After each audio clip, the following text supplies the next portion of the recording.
Awesome. It's great to be here, Stephen. Thanks a lot for joining me here today.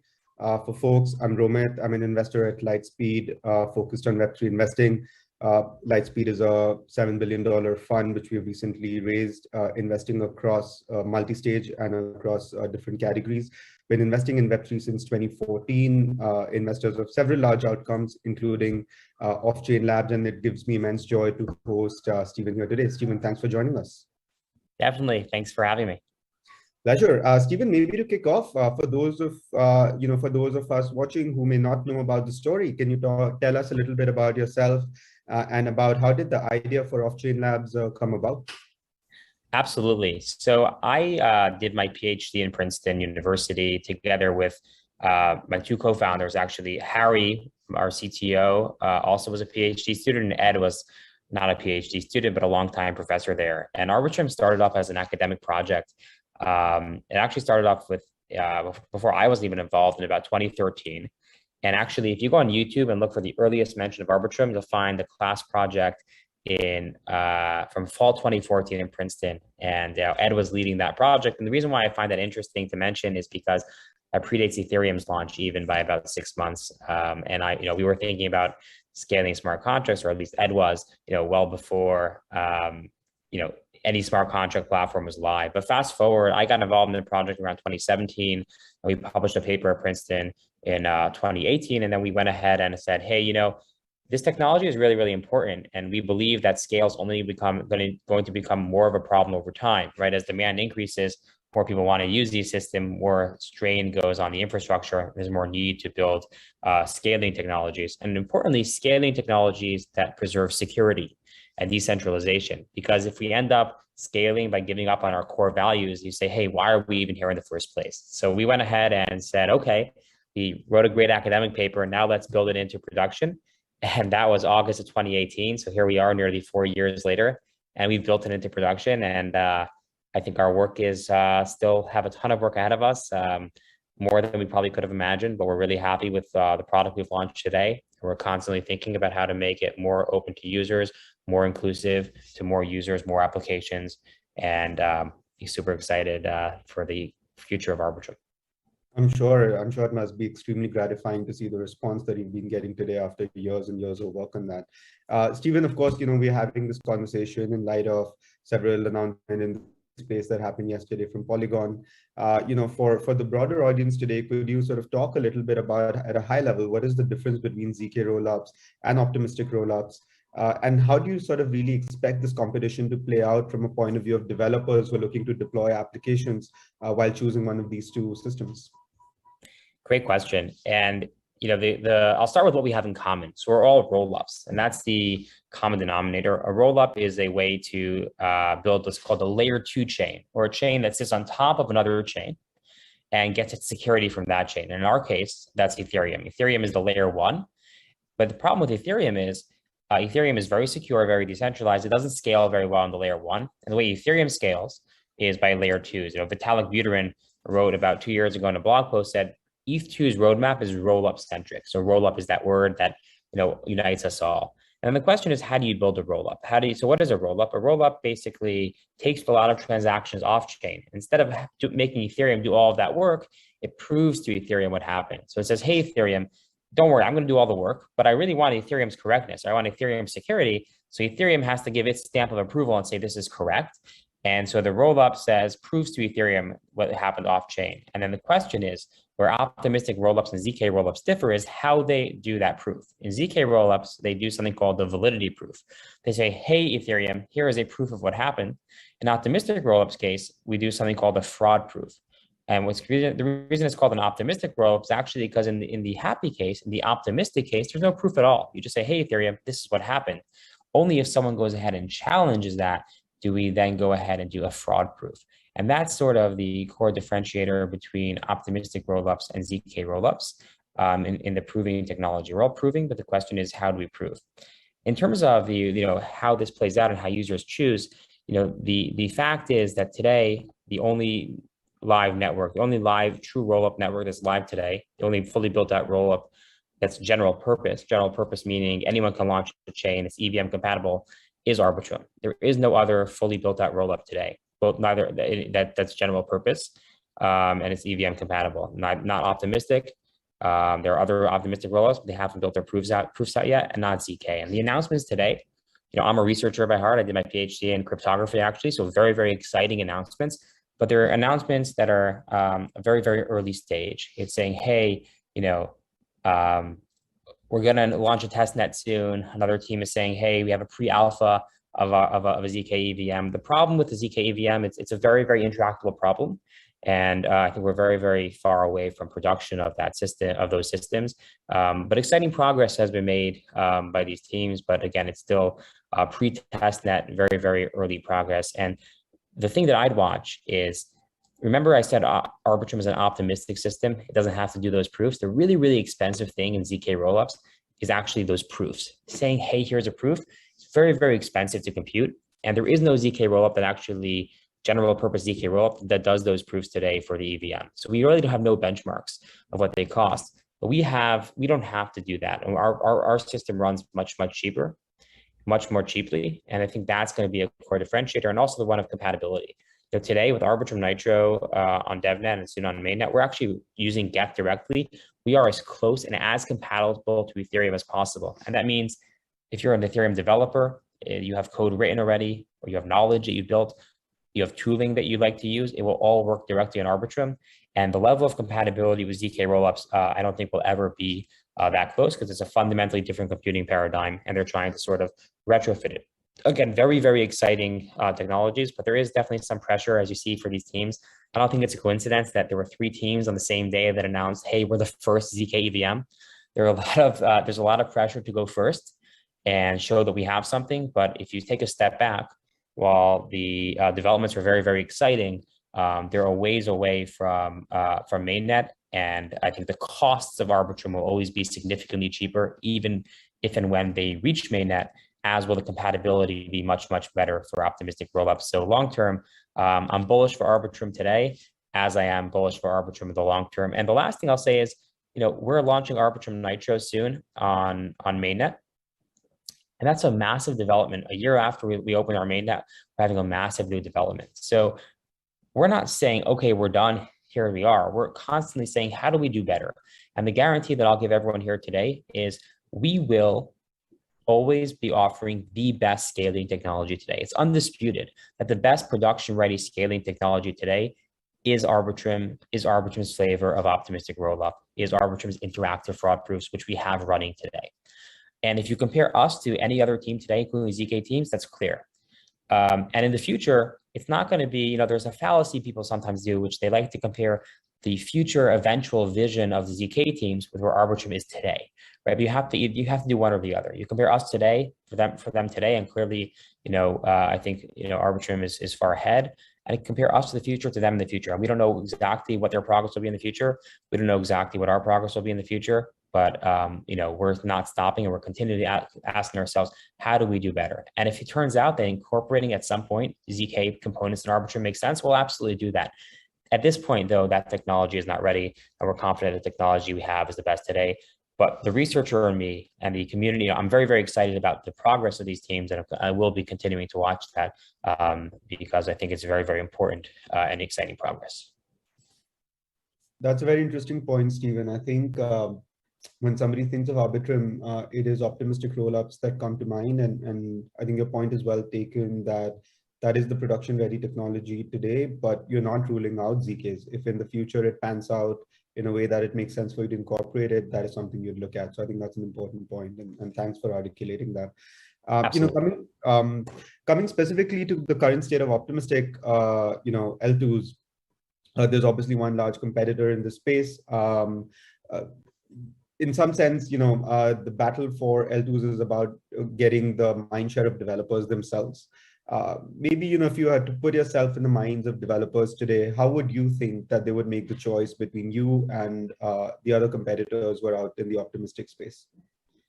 Yeah, I think I touched on this earlier. We're a tech first team. And, a year ago, I might have answered this question differently. Actually, I spoke at this conference a year ago, and we can go back and look. A year ago, there were some debates on how to build an optimistic rollup. Arbitrum was always saying interactive fraud proofs, and other teams like Optimism that you alluded to was saying single shot fraud proofs. It turned out that their approach didn't work, and now there's full consensus in the optimistic rollup team that Arbitrum's approach of interactive fraud proofs is the correct one. The thing is, we've been building this for years. We actually have our technology built out, whereas no other team has actually built out these interactive fraud proofs yet, right? They're working on it, they're implementing it. And, we are also still in a beta phase. We have controls and we have whitelisting over operators that are running these, but our technology is fully built out. And that's true both for the Nitro stack that we're introducing and the current stack, fully built out technology. And and that's sort of, the key piece of being a rollup is actually having those pieces built out. And I think that's a very important differentiator. The fact that we have mature tech that's running in production and is actually built out, and others are, have come around to our design and are working to build that, but are decidedly, not exactly where we are today. And, it's nice to have competition. I think we all make ourselves better when you have competition. You strive to be the best. But I think from a technical standpoint, we are definitely the most advanced, and we are the only general purpose rollup, optimistic or ZK, that actually has the full system built out, albeit in beta, but fully code complete and built out. And I think that's, something that's very, very important. And the other thing I'll focus on is just, the ecosystem. We're also the only major rollup that hasn't announced, that we haven't done any sort of incentives, the only on our platform, but we still have leading market share on our platform. And the reason I believe is because, the technology is really what leads here, is what leads and what's critically important. And that's why we're here in the first place, right? We're here because we want decentralized technology that's secure, that has security of Ethereum. I think, users and developers alike can appreciate that. And the ecosystem, a lot of time developers want to build where other developers are, and the ecosystem and the network effect is strong. And Arbitrum has, I think, by far the strongest ecosystem from TVL standpoint, from a deployed number of apps standpoint, from infrastructure standpoint. And that's very, very important, I think, when you consider you want to be in a healthy ecosystem with liquidity, et cetera. So I would say, again, I wish all the teams in the space well. I really, truly do. But I think in terms of rollups, again, we are the only rollup today that's actually fully code complete, and we have a dominant ecosystem today. And, we're continuing to do what we can to attract people in a very sustainable, with a very sustainable and long-term vision. We'll give all sorts of, we welcome, we're open, we're fair to all. And, we welcome everyone to build our ecosystem. And anyone out there that's wants to get in touch, you can definitely, DM me or anyone in our team. We're always happy to discuss that as well. That's a great pitch, Stephen. And I think I'd also point out, you mentioned it was interesting that, all of this adoption has been without incentives.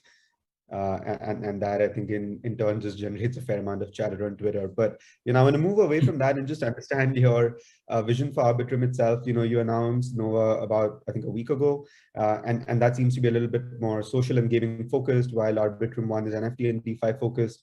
Just talk about, talk to us through how you're thinking about, these different pieces inside the Arbitrum ecosystem, and how do you think about scaling Arbitrum itself? It's a great question. And the real answer is, we want to make sure that we have technology that's inclusive to all and that makes sense for every application. And I think for DeFi and for NFTs, particularly NFTs of high value, the roll-up solution makes a lot of sense, and it works, right? So, if transaction fees are 50 cents for most DeFi protocols, even for retail level trading, that's very accessible for at least for a lot of people. Obviously, the lower you go, the more accessible it is, and the lower trade amounts, et cetera, you can support.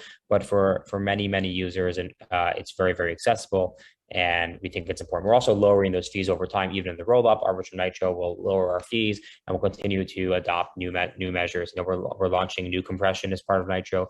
Basic compression, the majority of our fees in the rollup is passed through to layer one, right, the fees that we pay to Ethereum. So the more we compress the data we put in Ethereum, the lower that we can make our fees, and we're launching more advanced compression. And we'll continue, to my point before, we'll continue to make progress there to get fees lower and lower. But I think for financial applications, that's the solution that makes sense. But then there are games and social applications that are very, very high volume. And they might say, hey, I really need a high security solution, but if it costs me, even 50 cents to play my game and, to interact in the game, that's expensive, right? A game is supposed to be fun. And if every time you click a button in the game, your wallet's being drained, might not be so much fun. So, and it's a very pragmatic point. And they say, but often they'll say, but I want a solution that's more secure than a side chain.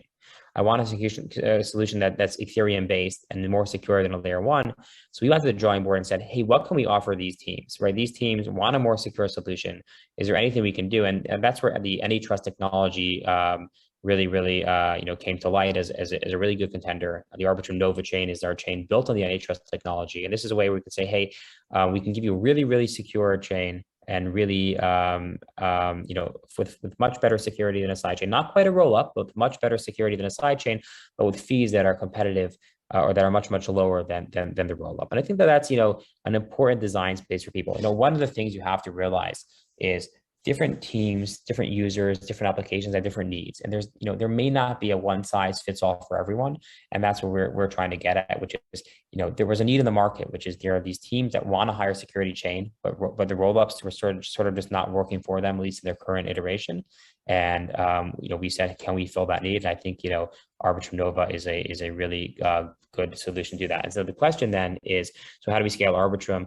I think with these two chains, continuing to build the DeFi ecosystem, build the NFT ecosystem, build the social and gaming ecosystem are really critical to us and important. And we have a lot of initiatives to try to continue to educate and grow the ecosystem. And I'm excited for those. Thanks, Stephen, for that overview. And yeah, certainly does resonate with a lot of things that I hear from game developers themselves and the things that they look for. Maybe I want to turn the focus back on 2021, which was in some sense was a path-breaking year for the entire industry. And for me also in some sense, it was a year of block space. All L1s came to the forefront. L2s today are surely dominating the narrative. And the other thing that's playing out today that I see more and more of is applications sort of rolling out their own chains to, maybe lend more utility to their, the tokens that they roll out. Let's say if I have to ask you to forecast about 18 months from now, how do you see developers making the choice between alt L1s with their high throughput, fast settlement times, L2s that are helping, Ethereum scale, such as Arbitrum, and they're having their own app chains, right? Like what matters to them, and how do you think niches emerge between, I think, three very compelling options? It's a great question. And I think the core thing to focus on here is really Ethereum. Ethereum, it's not Arbitrum that I want to focus on. It's Ethereum, and the value of Ethereum is something that's really great, and the community of Ethereum is probably just as important as the technology. Ethereum has great technology and also a great community, and so there's a ton of, and if you look at the innovation in the space, the vast majority of innovation happens on Ethereum. There are definitely other chains, and some of them have pockets of the ecosystem, like particular app types might be more inclined to go to a different chain. But if you look at just across the ecosystem where the vast majority of innovation is happening, it's absolutely Ethereum. And there's a reason for that. It's because of the values of the space, the decentralization, security that Ethereum optimizes for. Ultimately, that's why we're here. That's why people come here. And if you're centralizing and sort of trying to replace one set of centralized actors with another set, de facto, right? If you have a decentralized chain, but in fact it decentralizes because of the requirements to participate, I think that's not ideal for a lot of people. And there may be some that care less and more, but a lot of at least the people that come here from a principled and values perspective, overwhelmingly choose Ethereum. And again, there's the technology, and there's also the community, the innovation, the mind share. And the technology point is, there's the EVM, and even though the EVM is not perfect, there's so much code and knowledge, and that's just built up. And that's if you have an app, you probably it probably already exists in Solidity today. And so, and if you're hiring a developer, you'll have a better chance hiring a Solidity developer than some other language, et cetera, which is why obviously there's a move for other chains to adopt the EVM, but that just goes to show how entrenched Ethereum is in the ecosystem.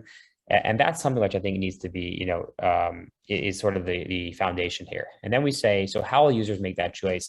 I think that there's a real desire for users to be in the Ethereum ecosystem.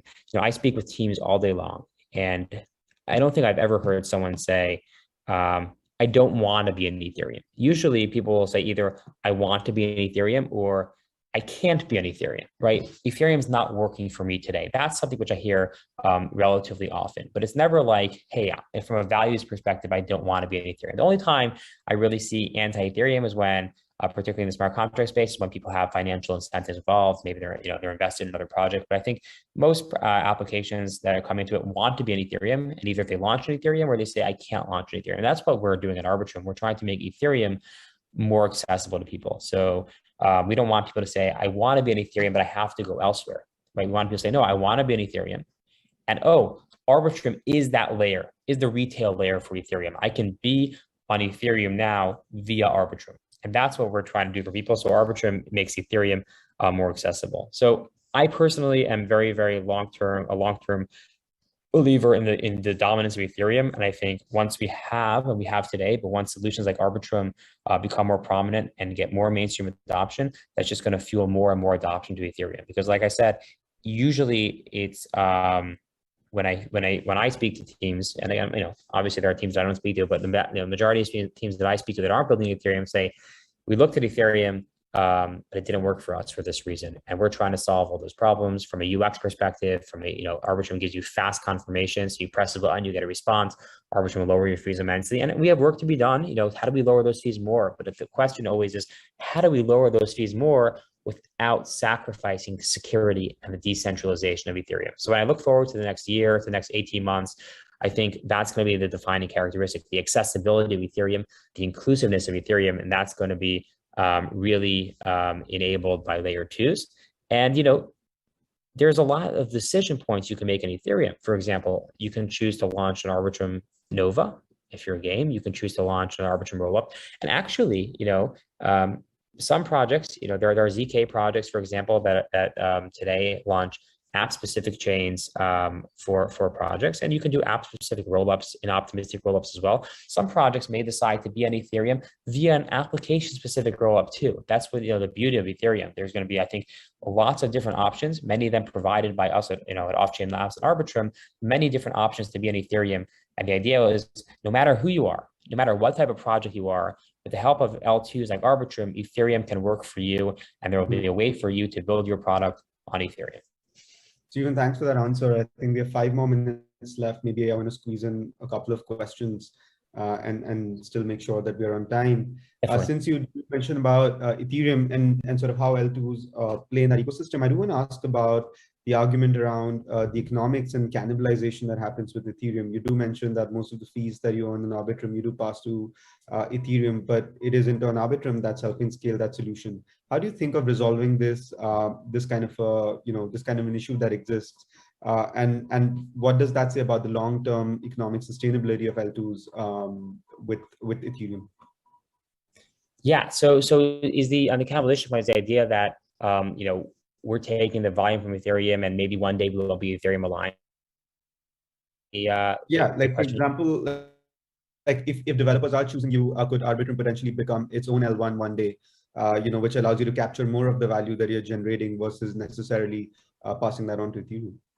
Yeah, so the answer is, particularly in our beta, but particularly once we get out of beta, the chain that we launched from Ethereum will never jump from Ethereum, right? So could Off-Chain Labs as a company, could we decide tomorrow, hey, we pick Solana, could that happen tomorrow? I don't think it will, but sure, it could happen. What that would mean is we do a deployment on Solana, right? Particularly, once we're out of beta, rollup chains sort of just work and are built on Ethereum. It would be, we wouldn't go, there wouldn't be a way, once the ownership controls are released, there wouldn't be a way to sort of change that. So I don't think users have to, and that's the core thing, that's important to realize is we're not building, a brand just on generic Arbitrum technology. We're building a brand on Arbitrum technology on Ethereum. And the interesting thing is, I'm not tied to Ethereum at all, right? Every day we wake anew, and the reason we decide to make the Ethereum experience better is because we believe in Ethereum, and Ethereum, we constantly and continuously believe in Ethereum. So the idea is users can be confident that the Ethereum solution won't go anywhere. Is it possible in another, in a year from now, I'll change my mind and we'll say, we should start building on a different L1 also? I don't think will happen, but of course it's possible, but that would be a different deployment of this technology. The ecosystem that exists today would have to remain on Ethereum. So I think that that's something which is important to note, but fundamentally, we do believe in Ethereum. We continue to believe in Ethereum, and I don't see that changing, anytime soon. Thanks for the answer, Stephen. And maybe the final one, I think every bull and bear market teaches the ecosystem something. I'm curious, what has been your biggest learning in the last bull market, the last cycle that we've seen that will withstand for years to come? I think it's the importance of realizing that it's very easy to get caught up in the moment and in the cycle. And you always think in the moment that everything is an emergency. Like, oh my gosh, I need to respond to this right now. I need to make this exact deadline. I need to rush things out, the door. But actually building sustainable technology is, to me, the most important thing that will last, right? And that's why we're here, during the bear market, and we'll be here again during the bull market, because fundamentally, we believe in what we're building. We're building technology first. And I think it's, the focus to realize that the markets are nice, but trying to turn off from the markets and say, why are we here? We're here to build technology. And it's important to take the time to build it right, to actually, in our case, make sure the system, is fully code complete before we launch it. And that's an important, principle for us. So, the learning that I had would be, it's very easy to get caught up in the markets and feel pressure on those, but really, we're doing something that's so important. We're building infrastructure that I personally believe will be fundamental for generations. So it's important to take the time to build it right. Market will go up, market will go down. Cycles will happen again. It's hard to see it when the market's up. You think you're here forever, but it'll go up and it'll go down. But the true builders that are building for values, I think will continue to be here throughout those markets. Build what you believe, your values, and don't get caught up in the short-term market pressures is what I would say. That's an excellent point, Stephen, and resonates very closely with what we tell our portfolio founders as well. Don't look at the daily prices, focus on the technology, build for the long term, and this ecosystem is here to stay. Thank you for that inspirational message. It's been an absolute pleasure hosting you and learning more about Arbitrum from you. Thank you so much for having me. It was really, really great conversation. All right. Thank you, everyone.